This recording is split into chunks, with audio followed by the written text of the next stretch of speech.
Beaucoup d'être avec nous. Vous êtes le candidat de l'opposition. Vous estimez avoir gagné cette présidentielle. Première question, elle est simple.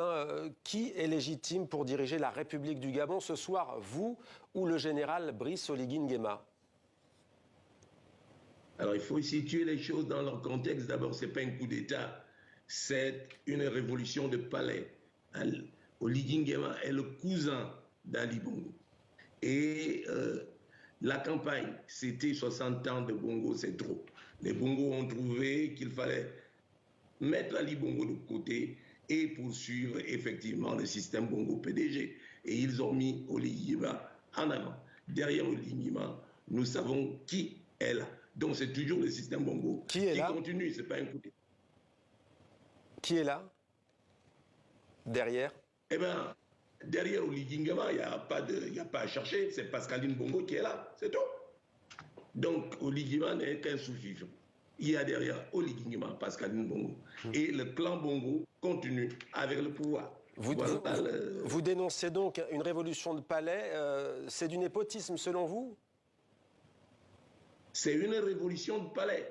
Donc il n'y a pas de coup d'État militaire, la preuve, c'est la garde prétorienne qui a fait la révolution de palais. Les autres militaires n'étaient pas associés. Donc c'est une révolution de palais. Alors qui est légitime ce soir pour diriger la République du Gabon? Vous ou le général Brice Oligui Nguema? La question ne se pose pas. Il faut aller au comptage des urnes et donner les véritables résultats. Là, on saura qui est légitime. Vous demandez un recomptage des voix? Je demande qu'on donne les véritables résultats qui sont connus de toutes les missions diplomatiques. Les résultats sont connus de tout le monde, qu'on donne les véritables résultats. J'en suis là. Et cette révolution de palais, au fait, vous la condamnez? Je suis démocrate. Un démocrate ne s'accommode pas de coup d'État. Ou on est démocrate, ou on est putschiste. Et à partir de ce moment-là, je demande aux militaires de revenir à l'ordre républicain. Ce sera entendu ou pas entendu, mais je les observe. En tout cas, je parie la main sur le feu qu'ils ne pourront aller loin. Le Gabon est au ras des pâquerettes, il faut le redresser. Et ce n'est pas les militaires qui pourront le redresser. Le général Nguema va prêter serment officiellement lundi comme président de transition. Pour vous, il ne sera pas légitime dans ce rôle. Vous ne le reconnaîtrez pas dans cette institution de transition? Je vous ai dit qu'un démocrate ne reconnaît pas les coups d'État. Voilà. Même si les coups d'État peuvent être justifiés, je suis un démocrate. Je ne peux pas le reconnaître. C'est là que j'interpelle la communauté internationale et précisément la France, qu'elle ne peut pas se déjuger. Dès lors qu'on reconnaît, on condamne le coup d'État, on doit condamner ce qui en suit, à savoir effectivement la transition. Et j'ajoute que moi, je savais que le coup d'État était en préparation depuis près d'un an. Vous le saviez, vous le saviez. Alors c'est vrai que, pardonnez-moi de vous couper, c'est vrai que dimanche, au lendemain de l'élection, vous avez mis en garde le président Ali Bongo en lui disant « Vous n'avez pas la garde présidentielle avec vous, vous n'avez pas l'armée avec vous ». Je suis allé à Paris, j'ai vu le Coderset, l'Élysée le sait, j'ai prévenu sur ce qui est passé. Maintenant, on attend la communauté internationale. Attendez, vous dites que vous saviez et que l'Élysée, la France savait qu'il allait avoir un coup d'État? Je disais qu'on allait avoir un coup d'État électoral. Les Bongo n'ont jamais gagné aucune élection. Par conséquent, ils n'ont fait que de coup d'État pour se maintenir au pouvoir. Et que vous a dit le Quai d'Orsay que vous avez cité, le ministère français des Affaires étrangères? Que vous a-t-il dit? Moi, j'ai eu l'impression d'avoir été écouté. J'ajoute que les coups d'État sont condamnés. Par qui vous avez été écouté? Pour la communauté internationale de revenir à l'ordre républicain. Et j'attends. Catherine Colonna, la ministre des Affaires étrangères, vous avez discuté avec elle? Je n'ai pas discuté avec le ministre des Affaires étrangères. J'ai discuté avec ses conseillers et les directeurs et sous-directeurs. Voilà. Alors, est-ce que vous avez parlé au fait à Brice Oligui Nguema, le général? Vous avez parlé avec lui? Pas encore. Il vous a appelé? Comment ça se passe? Eh bien, je pense avoir gagné l'élection. Ce n'est pas à moi d'aller vers Oligui Nguema. C'est Oligui Nguema à venir vers moi. Et vous lui demandez... dans tous les cas, il viendra. Et que lui demandez-vous ce soir? Quel message lui adressez-vous? Je n'ai rien à lui demander. Lui, il fait ce qu'il a à faire.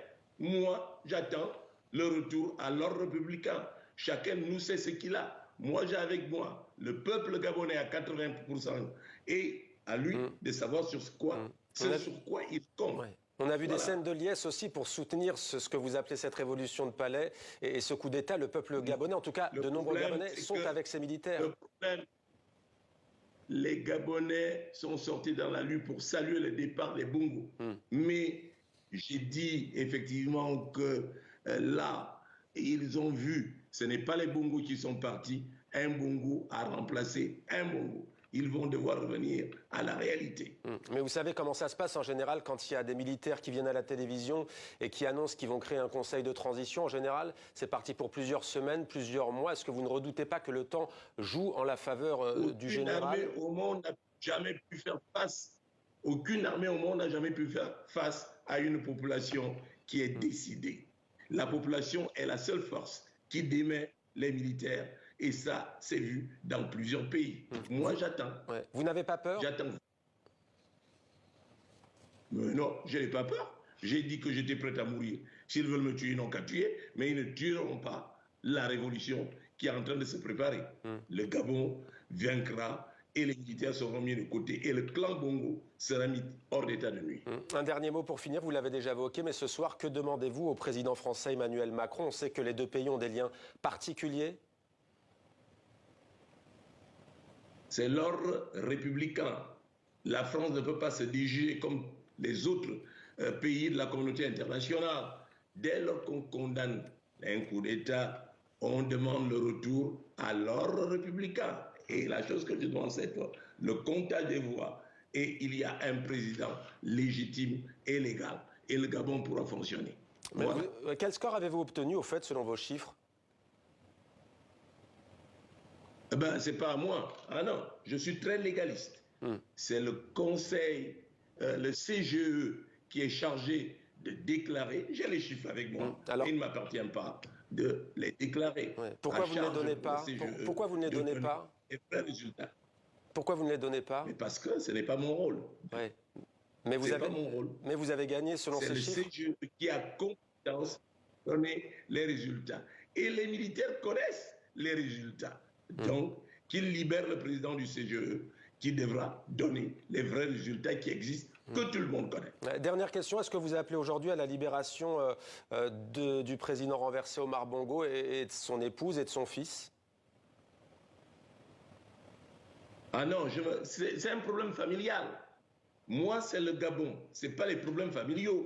Ils règlent leurs problèmes en famille. Ça ne me concerne pas. Merci beaucoup. Merci beaucoup. Merci Albert Ondossa, candidat donc de l'opposition à cette présidentielle qui a eu lieu samedi, qui a été suivie par ce coup d'État. Vous revendiquez donc la victoire à cette présidentielle. Merci d'avoir répondu ce soir en exclusivité dans 64 minutes à TV5 Monde.